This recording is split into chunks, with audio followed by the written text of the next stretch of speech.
Okay, we're ready to go. I'm on a question and answer session today, so do feel free. What would you like to raise today? There's plenty of issues around going around. I understand that. So I hear a lot of conspiracy theories from the right wing saying that Content over everything.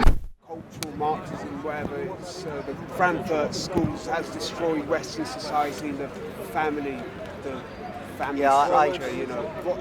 What is all this Frankfurt school? What is the Frankfurt School? Yes, yeah. I mean, it's essentially an argument. I mean, I read this morning before I came here, before the hail started, and then I took a break. Anyway, I read this morning this manifesto of this killer in New Zealand today, and he was talking about that, basically arguing, and there's quite a few people around with some reasonable reputation on the right wing who are arguing the same type of thing. In particular, this guy Jordan Peterson's famous for that, and what he says is that. Sorry? Jordan Peterson is not right wing. Well, I define him as right wing. He might not define himself. He might choose not to define himself that way. But I think most people would place his view on that spectrum. Although it's perfectly legitimate for him to claim he's not right wing, fine by me. He's massively right wing. Fine by me. He's a clinical psychologist, so he believes that individuals should better themselves. I understand that, and I don't have any problem with that. But his political views, in particular with the emphasis on attacking Marxism as some sort of cultural degenerate concept, undermining the institutional framework and the moral values of Western society, I would certainly place on the right wing of the spectrum within that field. Having said that, I don't think his analysis of Marxism is particularly accurate, so it could be that he simply doesn't know what he's talking about in relation to those questions. He may well be pretty clever on certain aspects of clinical psychology, but he seems to know nothing or close to nothing about the subject matter of politics in relation to Marxism and so-called cultural Marxism.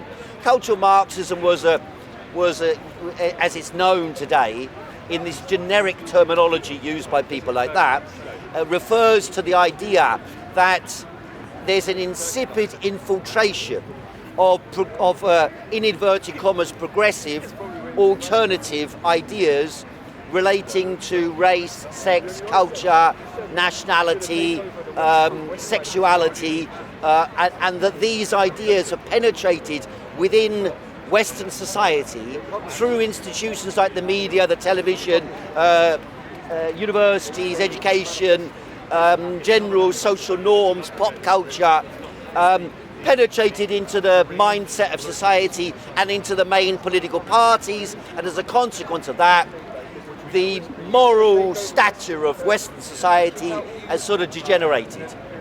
In a way, what occurs to me now while I'm saying this is that there is a parallel between that theory criticising so-called cultural Marxism and its effects on the West and the attitude of the jihadist faction of Islam, who say that the society and Islam itself has been corrupted by acceptance of Western liberal moral values rather than standing by the original doctrines of Islam as, taken as a fundamentalist analysis of the Quran. So there is some kind of parallel there, which might, of course, why someone like Jordan Peterson is a sort of Christian, So just so I understand what you're saying that an individual who doesn't know anything about politics sits on the extreme far right of the political spectrum, which he doesn't understand. I said his declarations. To an extreme is faction of a religious group. I did say, and you can check on the video a bit later, when you raise the proviso and the check that he's not right wing, I did say it's fine for me if he says he's not right wing. I did say that, but then I qualified that, and I gave the reasoning behind me saying he's right wing as being the perceptions that people have in general about politics, about what constitutes values of right and left. Now, I accept that he has got a point that not all those perceptions are accurate. On the other side, he makes a certain or he gives quite a bit of attention to the idea that cultural Marxism and Marxism has infiltrated society in precisely this way. And that viewpoint certainly does constitute, within any normal analysis and any general analysis at some level of intellect, that as to what constitutes a right-wing viewpoint. Now, maybe he's got left-wing views as well, I don't know. I haven't heard him mention a left-wing view, but maybe he has got left-wing views. I don't know what they are. I've watched a lot of his videos. I've never seen him say anything left-wing, but I'm open to finding another one. If we look back to, I guess, the reasons he got, a platform to speak is opposition of forced use of gender, gender language, she, and X, Y, Z, tree. Right? Yeah. All of the above. Yeah. Is it right wing to say that I oppose forced speech? No, I don't think it is, no. And as those of you who know me at Speaker's Corner will know, I am not someone who advocates this type of political analysis. I'm not someone who is what you might call a cultural Marxist, whatever that is supposed to mean. I do know a fair bit about that, but I wouldn't categorise myself and my views within that spectrum. I would also, and I am not in agreement with the idea of, banning people from speaking. For example, despite the fact that Tommy Robinson's crew attacked me at Speaker's Corner when he came to Speaker's Corner in March last year. It was a year ago this month. Despite that fact, I made it quite clear, and I posted a number of posts on his YouTube videos and so on, that I would be quite prepared to debate with Tommy Robinson. I would be quite prepared to debate, provided he didn't bring rent-a-mob in order to violently attack other people in a meeting. I'd be quite happy to speak. He won't speak far away. Sorry? He won't speak to anybody who knows he'll lose. If he spoke to you, then Well, I don't know. He's been on television and he has arguments and debates with various people. I wouldn't put him past him to be prepared to debate. But I do find that his supporters, which is probably caused by his political evolution and by his method of operation, his supporters tend to be quite prone towards raising their fists and punching people in the face pretty quickly after an argument begins. So I'm not someone who would like to. For example, I was asked this week to provide some material for a radio show dealing with the issue of free speech because Tommy Robinson now is presenting himself as a defender of free speech. And I raised this issue about what happened here at Speaker's Corner, and someone asked me to provide material for a radio show, and I said, this was a few days ago, and I said, well, I will do, but I am a little bit reluctant. Just for the simple reason that, I know what some of these people are like, and I know if they think that you are directly challenging or undermining their sort of guru, then they feel quite, they're quite easy, I said, to raise their fists and punch you. And then, now that was before what happened yesterday with Christchurch, where, and it's a process that we've seen happening over the last year or two, that's been reported in by the police reports and so on, that now we have a large spike in terror threats coming from the far right. And I raised this also at Speaker's Corner over the past year, that there is a real danger with some of these, luckily for us at Speaker's Corner, some of the far right idiots, like James Goddard, decided to, when they graduated at Speaker's Corner, that they would go to Parliament Square instead.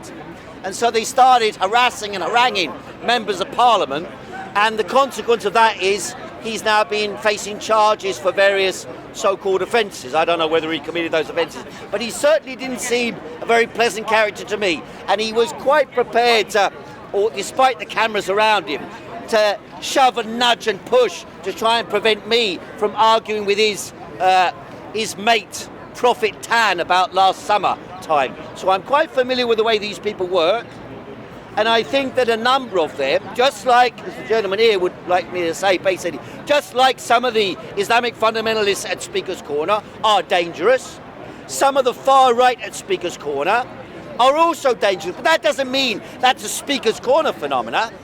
It's a much wider phenomena that's only appearing at Speaker's Corner, because here we have this debate going on, come rain, shine or hail, we're standing here debating. The consequence of that is that people come out with their views, and when they come out with their views, if you don't suppress them in the way, and that I agree with you on that, if you don't suppress them in the way that some people on the liberal left think is correct to do, you know, no anti-Semitic remark. What does that mean? Nowadays, if you're in the Labour Party, you don't know what you can say without being threatened by being accused of being anti-Semitic. You don't know what you can say. It could be anything. A criticism of Israel, a criticism of the way that anti-Semitism has been handled in the Labour Party. That's what Chris Williamson has been suspended for, and he's a bloody MP, right? So clearly there is a level of this so-called PC that is being used not only against the right wing, but against people who are not in this set of politicians and media pundits who think they can carefully manipulate language and feign horror and shock when someone doesn't fit within that category. And it is an intellectual contempt that they have for people, and a haughtiness in relation to the general population, which is manifested in a peculiar way also in the Brexit debate. Because there are people who voted to leave the European Union who are treated by that sort of mindset as if they're thicko idiots who should be disregarded. And that lays the basis for this subterranean discontent within British society that manifests itself as the Brexit vote, manifests itself also in support for someone like Tommy Robinson. So that's roughly how I'd answer that, although I don't know if I fully answered you. Yes. Have you read a book by David Hirsch? No, but tell me about it. Called New Left Anti-Semitism. Now, David Hirsch. Okay. David Hirsch is a member of the British left. He's not a member of your left. He's a serious academic. He happens to be Jewish. He's not religious. Yeah. And I would suggest that anyone who wants to understand why accusations of anti-Semitism connected with Jeremy Corbyn and Livingstone have followed them around into the Labour Party, my Labour Party, right? I would suggest you read it. It's a very short book, and he quotes chapter and verse going back over 20 years. Well, as far as I'm concerned, the root of the question lies in this, and that is that the left has been consistent, or most of the left have been consistent, in opposing the way Israel behaves in relation to Palestinians. The Palestinian cause was taken up by many on the left over decades, right, as a cause célèbre within the world. And the consequence of that is that some amongst them have regarded, for example, destruction of Israel. Some people say they want the destruction of Israel, Israel should never have been created and so on. Well, as far as I'm concerned, and I better watch what I'm saying now, as far as I'm concerned, for someone to say they want the destruction of Israel is not anti-Semitic in and of itself. Right? It's any more than it is to someone in Ireland to say they want England out of Ireland, as the Sinn Féin representative did in the United States of America today, saying England out of Ireland. Can I correct now, you there? if you want me, I wouldn't say that myself. But if someone says that, I do not believe that is grounds to suspend or remove someone from the Labour Party. Who should decide? Who should decide what is anti-Semitic? You see, this argument went on within Mr. Corbyn's Labour Party, and Mr. Corbyn tried to hold out against Jewish organisations, and in the end he had to concede. There's an international definition. I think he was wrong. There's an international definition. There's one international definition made by one organisation, so what? I don't understand. Well, because what Jeremy Corbyn appeared to want was that the Labour Party would decide for itself what anti-Semitism was. You see, and he lost the fact of the matter is, because of the Holocaust, Jewish people generally consider that, or many Jewish people consider that any criticism of Israel is integrated together with this the worst crime in human history. That's incorrect. Well, I mean, I can give you a number of examples. Have you read any Jewish newspapers recently? Yes, I do read the newspapers. Right. I do read them. They criticise the state of Israel. They criticise the IDF. Yes, but that's different. That's different. If you're a member of the Israeli state apparatus or a member of parliament in Israel, no one gives a damn what you say. In Israel, actually, it's well known that Jewish people in Israel have vastly different opinions. Some of them, I mean, there are Hasidic Jews in parts of London who believe that Israel should never have been created. Are they anti-Semitic? They're a tiny minority, yes. Well, but they believe that. Are they No one's going to accuse them of anti-Semitism. However, if you're in the Labour Party, because the issue is being used by the right wing in the Labour Party as a mechanism to attack the left wing in the Labour Party, they have made this a cause célèbre in attempting to isolate and force Jeremy Corbyn into a position that he doesn't want to be in. Well, that's what's been happening. Now, I believe, one second, because you know that I could be expelled if I say the wrong words here, right? So I'm watching what I'm saying. At the same time, I will say what I believe. I'm not saying what Jeremy Corbyn believes. Jeremy Corbyn, I believe, was wrong to capitulate, and John McDonnell was wrong to capitulate to these people. It's interesting because if you give them an inch, they take a mile. You see, I explained, and you can look through the various videos of me speaking about the Labour Party, British politics and so on over the last months and years, and you will see. I explained, just a couple of months ago I was saying, the main problem for the government in Britain and the state in Britain is not Brexit. They are not really worried about Brexit. Brexit could happen next week. Is it next week? End of next week, is it 29th? So do you care either way? At 11 o'clock. And I'll be quite honest with you, I haven't been stockpiling toilet paper. Nobody has. Right? Oh, and the Financial Times today, there's an article about stockpiling toilet paper. No, the Financial Times. That's Venezuela. Right? Here. No, it's Venezuela. No, here. They can't afford. No, they're talking about here. And the fact of the matter is, I do not believe that any major crisis would happen, any massive crisis will happen if Britain left the European Union without a deal. And I voted Remain. I believe the European Union is better than not being in the European Union. Not much better, but a bit better, right? Simply because of migration rights, He wants to stay. internationalist ideas, not because of reality, but ideas, and because I think it would be easier to create an international socialist society from an existing international capitalist society. However, given the fact that people voted to leave the European Union, I accept that vote. Right? Now, Corbyn and co, on the issue of Brexit, like on the issue of anti-Semitism, have been forced by the right wing in the Parliamentary Labour Party. They've been pressurised again and again and again, and the newspapers like The Independent and The Guardian constantly slagging them off, saying, Jeremy Corbyn, you're going to destroy the world because the world will collapse on the 29th of March because you didn't stand up against Brexit.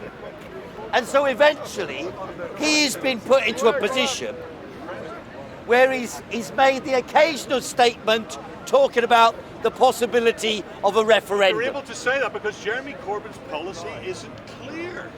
Jeremy Corbyn's policy is clear. No, it isn't. He No, it isn't. The Labour Party. His mandate position. is clear. His position was and is. He would respect the decision of the population in the referendum, and he would implement Brexit if the people voted that way, which they did. However, what happened subsequent to that was right-wing pressure, backed unfortunately by some people on the so-called left, in The particular. Social Democrats were on the rise. some people on the so-called left inside the Labour Party, Social they Democrats. pressurised again and again to call for what they called a people's vote. Now, I agree with Tariq Ali that calling the so-called second referendum a people's vote is an insult, because that implies that the people who voted in 2016 are somehow not people, that they're dogs, animals, stupid. No one's used that No, language. but that's what the implication of it is if you say, now we're going to have a people's vote. Last time it was a referendum where any idiot could vote. Now it's going to be the people's vote. I believe that is incorrect, and I believe it's damaging. It's for the people. It's for the people's vote. Well, I have explained how I believe there is a resolution to this question. Now, not many people have taken it up. Takeover. No, what I said was, because society, and I explained this several months ago, I repeat it now. You can check back on the videos on Content of Everything what I spoke about this. I said, because politics in Britain is totally and utterly paralysed, none of the political parties are capable of coming out of the quagmire, and society is utterly divided on this issue. So what is required, because it deals with fundamentals about the nation, what it is, what the relation between the people and power is, how power is exercised, how decisions are implemented, and how political will of the people is manifested in the political operation in society. So what I said was, in those circumstances where a political system is paralysed, the way out of that crisis is to create a constituent assembly.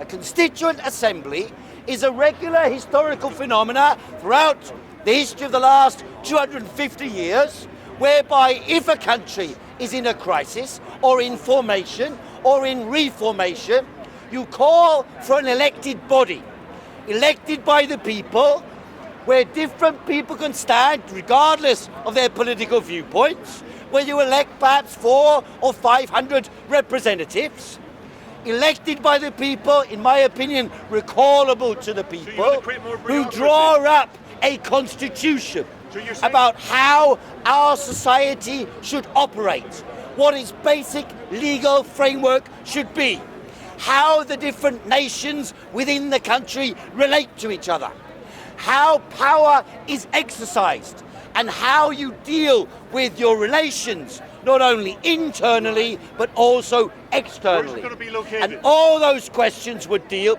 Well, I think there's a perfectly good place to locate it, which would be the House of Lords. No. But What if you're it would be Scottish? okay. You're gonna have to It travel would be to fine. It would be fine to hold the meetings in Westminster Central Hall, or in my opinion, you could hold them. You could hold them on television. So how many You delegates? could hold them on television You're gonna and need- allow the people to communicate with the representatives and discuss what the ideas are, rather than having a panel of experts governing the process. Let the people who are elected Right. govern the process So themselves. how many delegates And are you gonna have? I said perhaps 500, 600. 500 for I 80 am million not. people. Yes. It could Well, be that's 10. a lot of power. If you want 10,000, That's a lot of fine. power. 10,000. The principle So how do we remove is the those constituent. people? The I Tony said, Benn question. I said The Tony elected, Benn question. How do you remove elected those people? and recallable at any time. How would you recall them? Well, you should also have the right to recall members of Parliament. We've had a group split away from the Labour Party a couple of weeks ago, No, they're still there. the so-called independent Oh, I group. thought it was the Social Democrats. And they were elected on a Labour ticket. Now they say, I'm independent, I've got my right to form my own political party. I've got my own mandate for my people. I believe that's wrong. We should be able, perhaps with 10% of the signatures or electronic mail correspondence of the local population, to call for a referendum to remove the elected representative and put another in their place. I believe democracy is not a once every 4-year process, but must be an ongoing process in which the population become protagonists in shaping how politics functions and who our representatives are. And if they don't do what you want, you should be able to remove them at any time. Any question? Come in a wee bit, ladies and gentlemen. Come in a wee bit. Come in a wee bit. Any further questions, ladies and gentlemen? That's not workable. Sorry? What you've basically said, It's not an unworkable idea. What you basically said is the system What isn't is a working. workable idea now, Well, then? you said Let's start the other way system- round. The system doesn't work. You basically said the House of Commons and the House of Lords doesn't work. So you want to go and create a new house with no culture, no, it's a no constituent rules. assembly. For example, when the Constituent Assembly was created in India, just prior to the creation of the first national government of India, the independent government of India, they had around 500 representatives. They held meetings for about 180 What was the days purpose of that? and to create a constitution. Independence. To create a We're not constitution. it's a completely different situation. Well, why? We're not talking about the independence of Well, I mean, England and Scotland. UKIP, the Conservative Party right wing, and those people who voted Brexit, voted on this basis because they said Britain has become colonised by the European Union. Well, that's a lie. In Ireland, the crisis at the moment is about Article 50 and its impact through this backstop agreement on the future of the north and south of Ireland. And then through that, on the future of Britain itself. Many people believe that when Brexit happens, or even without Brexit happening, that the people of Scotland may call for another independence vote. And therefore, there is a fundamental constitutional crisis in Britain that must find a resolution. I agree Now, with if you watch the television, the politicians will all tell you, we cannot escape from this crisis. There is an escape. It's a well-tried and tested It's a method, general election. and that is, I support a general election. Right. But Where's even the with a solution? general election, That's how we we resolve require a constituent assembly to decide how the society should function in future. The fact of the matter is, despite the parliamentary democracy of Britain supposedly being the mother of all parliaments, the example to the world, No, the reality is it is completely and absolutely paralysed and is the joke of the Western world at the moment. And therefore, only by creating a new structure which works out by the people, How much? for the How people, much? what constitution we should have, Who's going to pay for it? what future we should have. Do you know how much Parliament costs already? It costs £560 million a My year. friend. Right. How much more is this new institution going to cost? Well, it can be a temporary And how long is it institution. going to take A to set constituent up? assembly like that in India, or there was a constituent assembly created in Australia.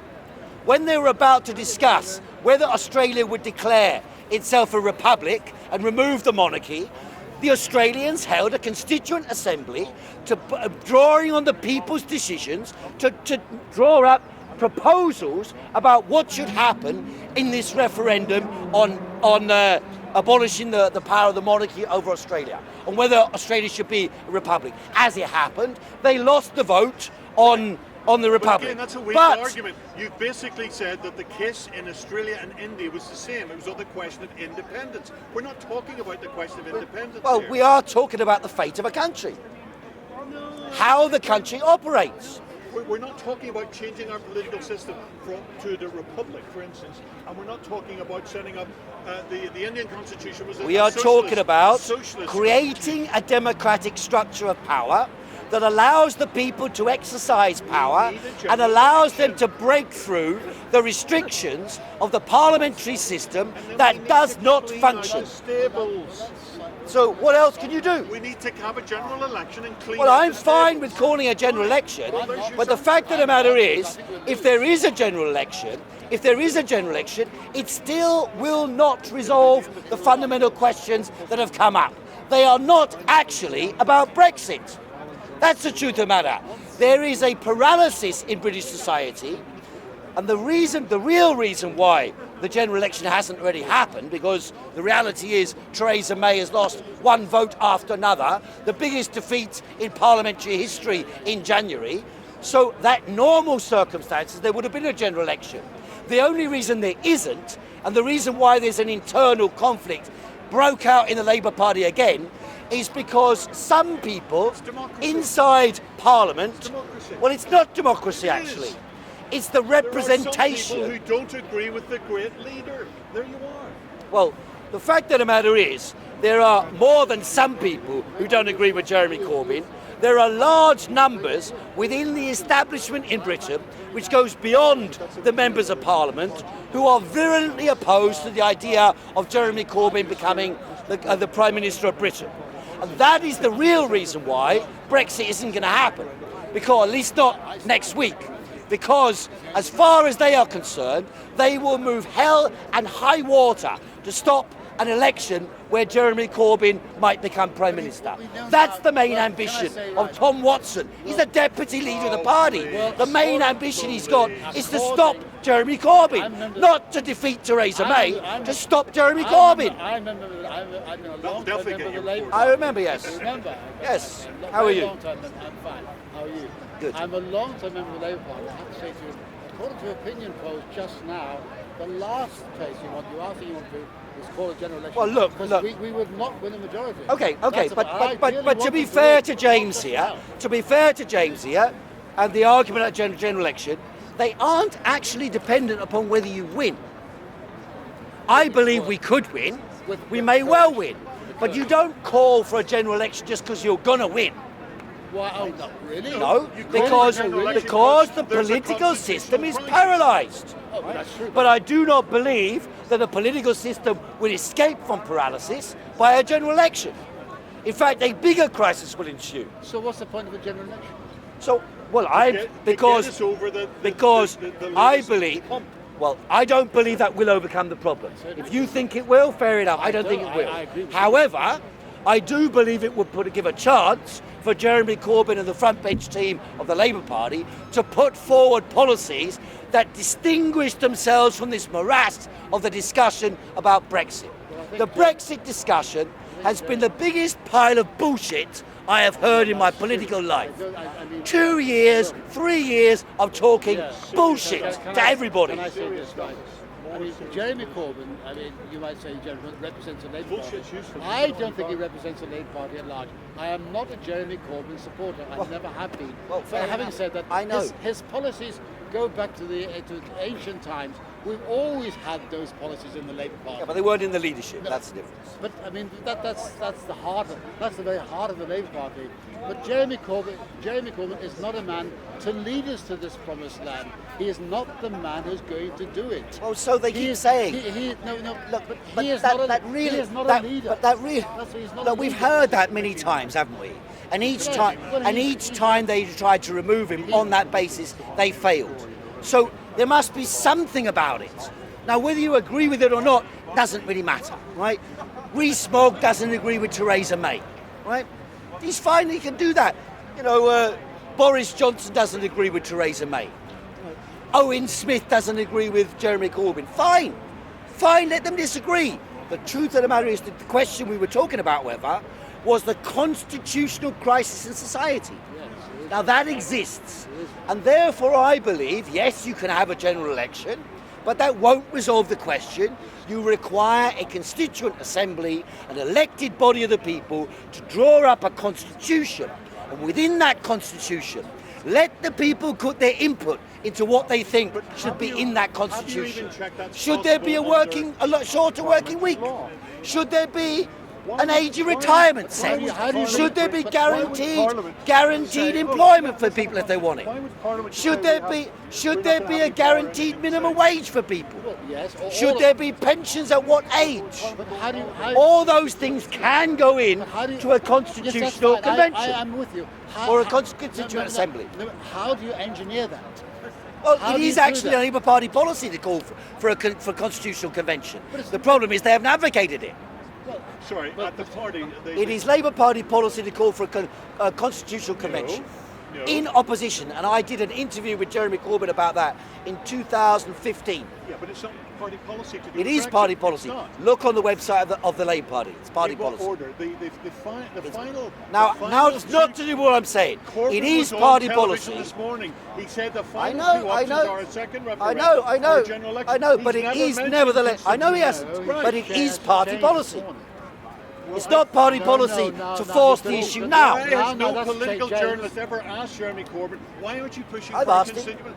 Yeah, I'm a political journalist. No, James. Well, James, I that's haven't. changed. You're I using the think journalistic. that's Well, changed. I would have said that the right-wing press, if they discovered that constituent assembly was a starting idea, they would have been on it. Instead, No, what they've called for, what they have said, what they have said, if you look around the newspapers, those who are not just... to support either May, That's not what I said, but you heard that. Either May's deal, right? That's right. Or failing that, put it, and after May's deal, put that to the people.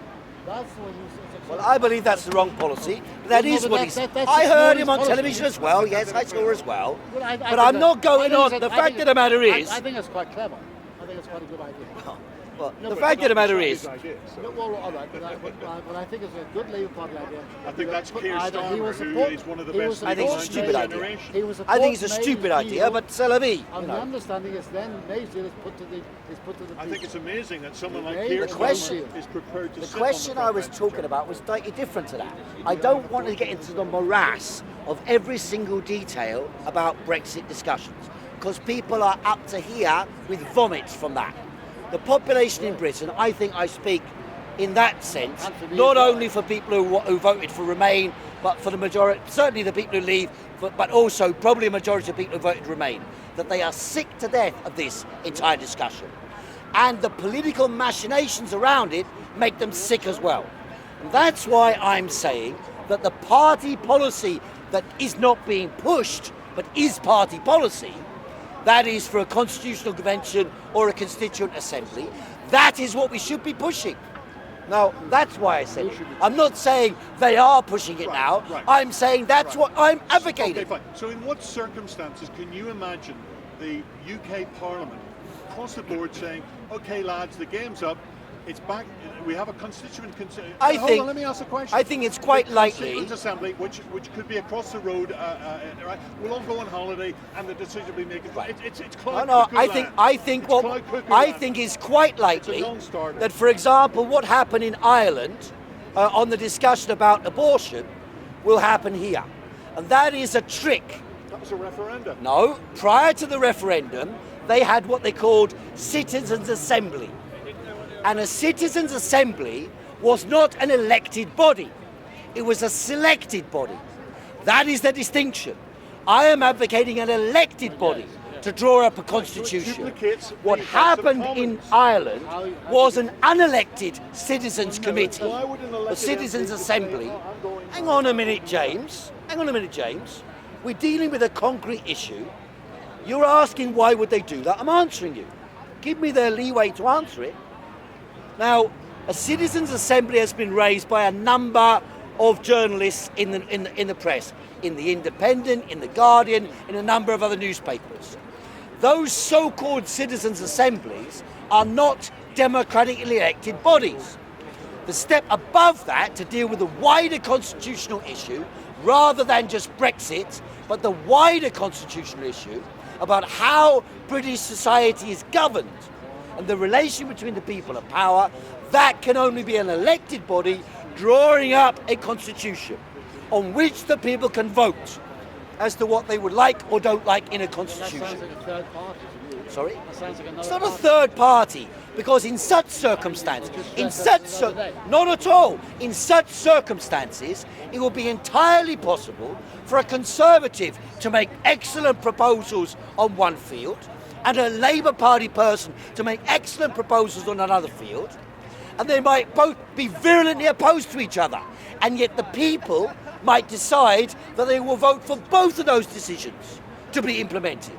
And therefore, this discussion that's been paralysing Parliament, they talk, oh, we'll open up, we won't open up, we'll discuss with the other. That would be pushed out the window, because it would be the people deciding what ideas they back, and the people who are elected would be...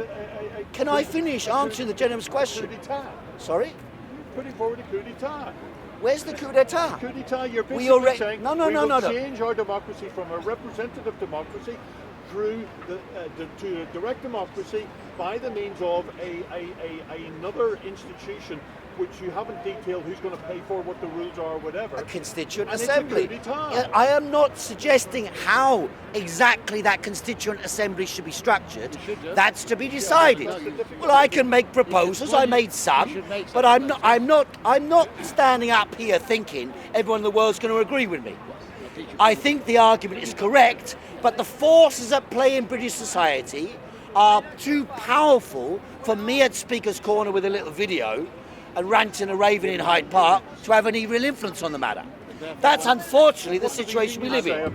However, I do think in the longer term, this is the direction society will have to move in. And it may be a knee-jerk reaction at the last minute. So all I can do is set my marker down at Speaker's Corner through the YouTube videos and so on, that when people ask me about what I said, they can refer back and they can see several months ago, even a couple of years ago, I raised this question, and I raised it with Jeremy Corbyn himself in 2015. You can see the interview I did with him on this question at that time, before he was elected as leader of the Labour Party. Sorry? That's the old Jeremy. He's had to learn to become cuddly. Well, I think you'll find not that many people think he is that cuddly. That's right, he's still got work to do. They pretended that they were becoming friends with him. I remember Tom Watson, standing on the platform last year, and he stood there and he sung, "Oh, Jeremy Corbyn," you remember that? And he said, "Oh, thank you, Jeremy Corbyn, for showing us how the spirit of love works," right? And then the next year he's out trying to stab him in the back again. This is the way these people operate. He's not a politician. There is a consistent and virulent campaign run by the right wing inside the Labour Party to oust the democratically elected leader, by hook or by crook. And that's really why there's been no general election now. There would have been a general election, but for Jeremy Corbyn. Because the truth of the matter is, they are so scared of the forces that might be unleashed if Jeremy Corbyn was elected, that they're not willing to countenance the idea of such a situation. That's what the whole game is about. Chris Williamson would be unleashed. The full intellectual power of Chris Williamson. All Chris Williamson did was tell the truth. And for that he gets suspended. He said this has been used, the anti-Semitism issue has been used as an excuse to undermine Corbyn's position, two, to distract from what they should be doing. Well, we've been spending too long on this. He said, I agree, he's right to say that. Do you agree with Chris Williamson? I agree that he was right to say that. He's got a right to say that, yes. Well, I entirely disagree. Well, that's up to you. That's fine by you to disagree with me. Should I therefore be expelled and suspended? Should I therefore be expelled and suspended? Are you a member of the Labour Party? Yes, of course I'm a member of the Labour Party. Well, I would expel you straight away then. I've already been expelled and readmitted, but I'm open to new offers. I have to say to you, join the club over the Iraq War. Sorry? You remember the Iraq War came up a long time. Well, yes, I mean, here you have an example of the whole ridiculousness of it, right? When those people who supported dropping bombs en masse on Iraq, laser-guided missiles, 500,000 people dead. Some people say far more people than that were killed. Torture chambers, rendition. And yet, those people who did that are still in the Labour Party. Well, right.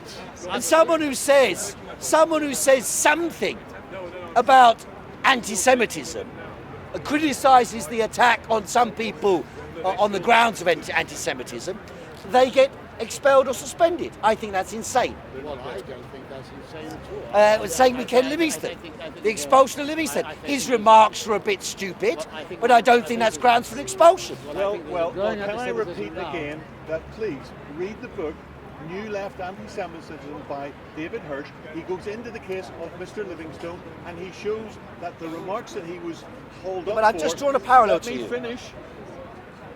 Livingstone is on the record. I know what his remarks were. On the record. No, I've gone in. Unfortunately, he stands condemned. So he's condemned for making a remark. What about it? The guy lives across the road over here. He's got police protection and he's a war criminal, right? Tony Blair. He lives across the road, 300 metres from here. Well, exactly. But no one's talking about expelling him from the Labour Party, right? There's a guy that many people, I think justly, think should be in a war crimes tribunal. And, well, there you go. Ken Livingstone makes an insensitive, stupid remark, he's expelled from the Labour Party. This guy commits war crimes and murders, or helps to murder, up to 500,000 people in our lifetimes, in the last 15 years, 20 years, and he's fine.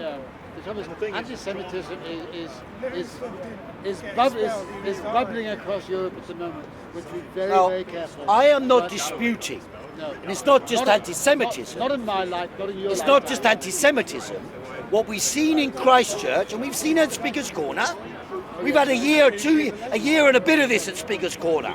The far right coming down here, ignorant morons, like people with half a brain, with the reptilian brain dominant, coming down here and screaming in each other's faces. Luckily for us, the crisis in Parliament developed, and they wandered off down to Parliament in the last couple of months. I've seen a number of them on the television reports from there, these loonies. That guy James Goddard, for example. They shot off down to Parliament for the moment. But mark my words, they're coming back here. And when they come back here, who knows what might happen? When we discussed this question with the police in the summertime last year, I said to the police at that time, why am I worried and why am I prepared to discuss with the police about this at the moment? Because I accept there are at Speaker's Corner people who are or are associated with Islamic fundamentalism. There are at Speaker's Corner people who are and are associated with far-right lunatics. And these two groupings have tried to make a play, in particular the far right, make a play for claiming that they are defenders of free speech. How do they do it? By attacking the so-called Islamic groups at Speaker's Corner and antagonising them. The word is Antifa, by the way, for those, I hear this all the time. It's a bit, I know it's a bit pedantic, but I do find it annoying when someone totally mispronounces it. Antifa, that's what it is, not Antifa. Antifa. And Antifa, fa is for fascismus. Anti-fascism. And the origin of anti-fascism, the term Antifa, the term comes from Germany. And it comes from Germany referring to movements that developed under the Nazis to overthrow them. That's where they come from, right? Now there are different groups amongst them. There are different groups amongst the anti-fascists. Some of the far left groups, or so-called far left groups, or anti-fascist groups, often in my experience, in particular from Germany, from Berlin I'm aware, because I was involved in the political movement there, I'm aware that the secret police from West Germany infiltrated the anti-fascist movement, took over a section of the anti-fascist movement, and turned them into a bunch of lunatics. So what you have in Germany is the most bizarre phenomena. You have groups of black-clad so-called anarchists, and you can spot the police officers amongst them because they're generally 6'2" and black-clad, and start the fight in the first place each time. And what you see is that when they march on the streets, the most bizarre thing, you'll like this, you should follow this, you'd like it. What they do is they go black-clad, they go marching down the streets, and they demonstrate like this. I only see their eyes, and they carry American flags and Israeli flags. And they march down the street and they say, "Long live America, long live Israel, down with Germany." That's what they say. Because they adopted a theory, and Mark, this is very similar actually to the theory of some of the left who think that Israel should be abolished. And they say that Germany was the root of fascism, and therefore Germany itself must be destroyed in order to eradicate fascism from the earth. That, by the way, was an idea played with by one of the senior American officials at the end of the Second World War, Morgenthau. Morgenthau put forward what he called the Morgenthau Plan, which was to deindustrialize Germany and turn it back to a feudal agricultural society, because Germany was the danger. That, I believe, funny enough, the Marshall Plan was the alternative because Stalin didn't make a deal about Germany. Well, Marshall actually offered Stalin... Yes, I know he offered it, but because Stalin refused to make a deal about Germany... Stalin proposed to be 150,000 Germans shot. Well, yes, but that's not a deal. No, but then the Americans said he was joking. Yeah, it was basically the Americans were scared that Germany might turn communist, and the Eastern Europe was popular, and even Britain or France might turn communist, and that's why they gave the martial aid, because they wanted to stop communism. I mean, Winston Churchill was overt about Winston Churchill, by the way, although he said he was fighting for the Jewish people, he himself was anti-Semitic. The British monarchy is riddled with anti-Semitism. My mother used to work in a jewellery shop in Burlington Arcade, and she used to say, when she first moved to England, she worked as an au pair with like upper class families, sort of old feudal type families, aristocratic families. And she said, almost to a man, the aristocratic families and the conservatives, at that time was more aristocratic and sort of re-Smogbrigade, were anti-Semitic. And now it's the Labour almost Party. To a man. That's the shame So, of it. Now it's so the Labour it's Party. farcical. The Labour It's Party farcical was not the way anti-Semitic this has until been, Corbyn and I agree with the term that it has been weaponised by certain people to try and turn it against Jeremy When Corbyn. Corbyn was elected leader of the Jewish Strange thing Chronicle, is, after the First World War, the opposite was true, because the war cabinet was very, very pro-Zionist. I'll tell you a funny story about that. They were. I mean, people like Lord Balfour. Well, the fact of the matter is, and Lord George himself, for goodness sake, they're all Zionists at heart. the fact of the matter is, British society is one of the most barbaric imperial powers in world history. You know, 3 million people at the time when Auschwitz was taking place. 3 million people were starved to death in West Bengal by conscious policy from the British government. Right? And the British invented the concentration. You remember this thing a couple of weeks ago about Rees-Mogg? He was on Question Time. He gets asked about the concentration camps. He goes, well, the death rate in the concentration camps in South Africa was no different from the death rate in Glasgow. Right? So in other words, people were dying in Glasgow of monstrous conditions, and they imposed similar conditions in the concentration camps in the Boer War under the British occupation. So, you know, the idea that Britain is the British establishment is somehow an anti-racist establishment. Well, how the fuck did they have the biggest empire in world history in 1947 if they were anti-racist? In 1997, the British handed back Hong Kong and Macau to China. 1997. And then they said, there's no democracy in Hong Kong. Well, why didn't they introduce democracy in the 150 years that they controlled Hong Kong? And they only got Hong Kong by bombing China and forcing the Chinese to take opium. So what are they talking about? They were the biggest drug dealers in the world, the British Empire. Clive of India himself was an opium dealer, and yet there's statues of him outside the Treasury. A statue of Clive of India. He was an opium dealer. Francis Drake. And he They just this morning I read in the newspapers there was a historical book about Europe, Britain, and the Spanish wrote something about Francis Drake, where they said Sir Francis Drake was a pirate. And the British screamed and shouted, how can you say Francis Drake was a pirate? He wasn't a pirate, he was a slave trader.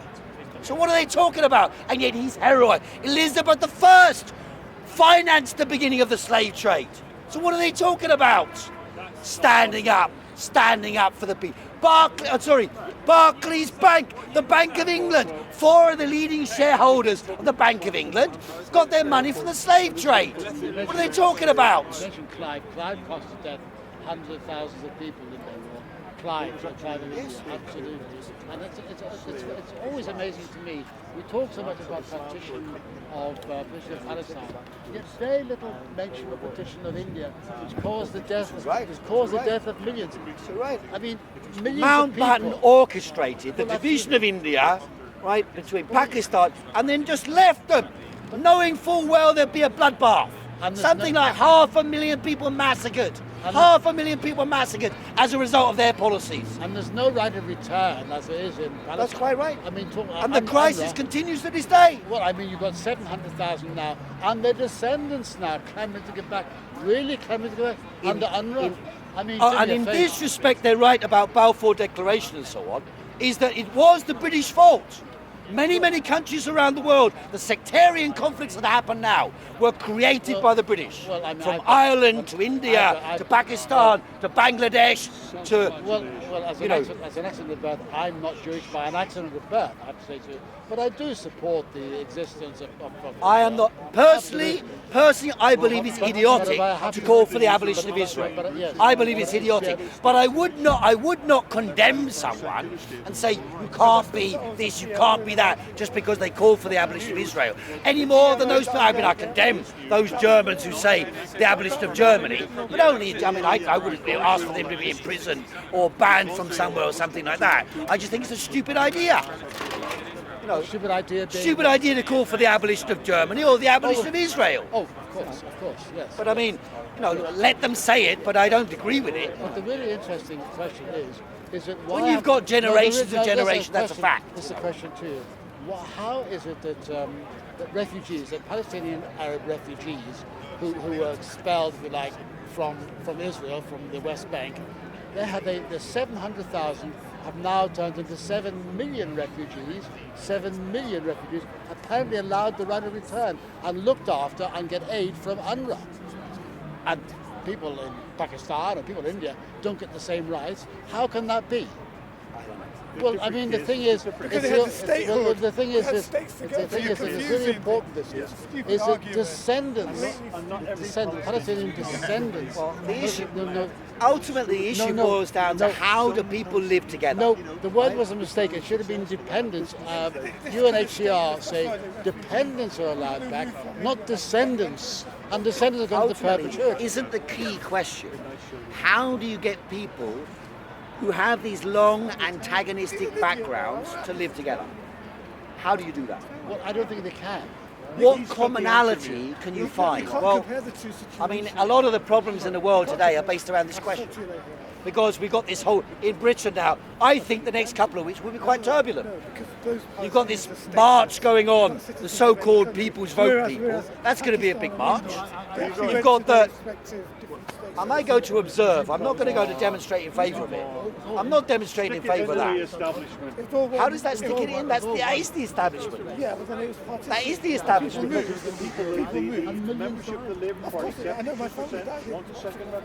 I believe they're wrong. I believe they're wrong. Well, that's the membership. Well, so the members happen to be in the wrong position at the moment, in my opinion. I'm not saying because I'm a member of the Labour Party that I must always support what the members want. I don't. The majority matters, but I disagree with them. I've spent most of my life disagreeing, so don't worry about that. I know, yes, I know. I think he's right. I think he's right. I don't think he's right about his own policy, but I think he's right to oppose that. Because I think it will create even more antagonism and conflict in British society. And therefore I'm opposed to a second vote. But it didn't happen though. As far as I'm concerned, if they left in 2 weeks' time, it'd be fine. Far better than continue this crap. But if they are going to continue this crap, which they are, then they should call a constituent assembly and let the people break the stranglehold. Let the people break the deadlock, and let the people decide what type of future British society has. Through a constituent assembly, the election of a body to draw up a constitution, and the population to draw up a constitution to be put to the people. How Britain should be. And then Britain's relationship with the rest of the world can be negotiated on that basis. Thanks very much. I've been speaking a while. See you again later. Anyway, nice to see you again. Did not invade Israel. I've been away for a couple of years. I was in Cambodia, Thailand, the last couple of years. But what said about? I think that's guaranteed by expulsion from the Labour. Okay, Not you. But unfortunately, but I think I spoke to the others, out of my GC against Tony Blair. Very, very angry about this. And I was expelled, eventually allowed back in. But I have to say I agree entirely with Blair. I agree entirely with what you said about Blair. But that's all history. That's all history. Well, yeah, that's right. But I mean, all right, the whole story about the origin of Israel, and there's also history, isn't it? It's a lie. Well, of course, but this is also an important history. But you see- Why are the refugees coming from Syria? You know, Well, why are yeah. the refugees coming Well, from Iraq? You know, Yeah, these are all well, I integrated have to say together, to you, aren't they? I don't quite agree with what you say about anti-Semitism. Anti-Semitism is a growing cancer, and I feel it. I'm like you know what? and I do see Someone it. said to me, I mean, it's like that wolf, cry wolf. If you cry wolf when it's a remark by one person in the meeting room, like this guy Wordsworth, I was in the meeting room and he said, I could barely even hear what he said. He didn't know this woman was Jewish. And he said, oh, you would say that, because he thought it was a right-winger supporting, opposing him. And then she pretended that she was offended because she said, oh, you're doing that because I'm Jewish. Right? Then the guy got expelled from the Labour Party. Well, that's crying wolf. Because if you cry wolf before the wolf's coming, what happened in New Zealand, that's the wolf. Tommy Robinson, that's the wolf. I'm really asking you to say we have to be very, very careful just now. Well, that's fine, we really that's have to be fine, very but careful not to the because, point. I just sense agreeing, and it's not just some of You are completely right. The whole intolerance atmosphere is going on regardless. Well, I mean, That's going on. I mean, homophobia, for example, actually, my son's gay, happily gay, living with his, I mean, a fine man, but this fine is job, right, and but then- works in London, you know, fine job, but I have to say to you, it's a concern for me as a dad, you know, it's a concern for me, and all these isms. But let's be true. Most people who are Jewish, you can't really tell. Right? You can't No, really tell. why You see the should Jew- you? No, but I'm saying, if someone's gay, it's more obvious. I mean, it depends. Not with your son, maybe not, but you know, someone who's a bit camp or something, it's quite easy to spot someone in certain circumstances. Okay, maybe that's like. So, the prejudice against them is far more likely to appear in their daily life than it is, or transsexual, or whatever. Well, having said yeah, that, for those having said particular- that, I would support. Seriously, no, I'm not joking. No, but when you come over to it, I was like, let's go down that way. Do you want me to help you out?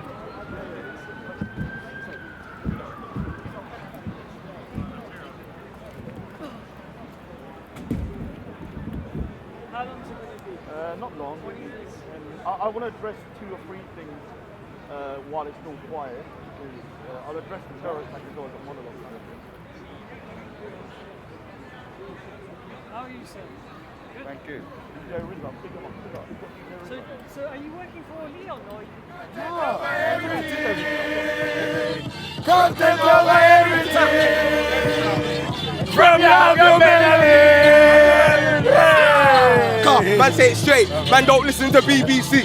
Man, don't listen to ITV. Listen. COE. Man, don't listen to BBC. Man, don't listen to ITV. I don't even listen to Sky YG. I just listen to COE. Man, don't listen to BBC. Man, don't listen to ITV. I don't even listen to Sky Man. Man, just listen to COE. Man, just listen to COE. Man, just listen to COE. If you see me, it's COE. Content over everything. COE. Man, not even know BBC. Man, not even know ITV. Not even listen to the MUM. They just listen to COE.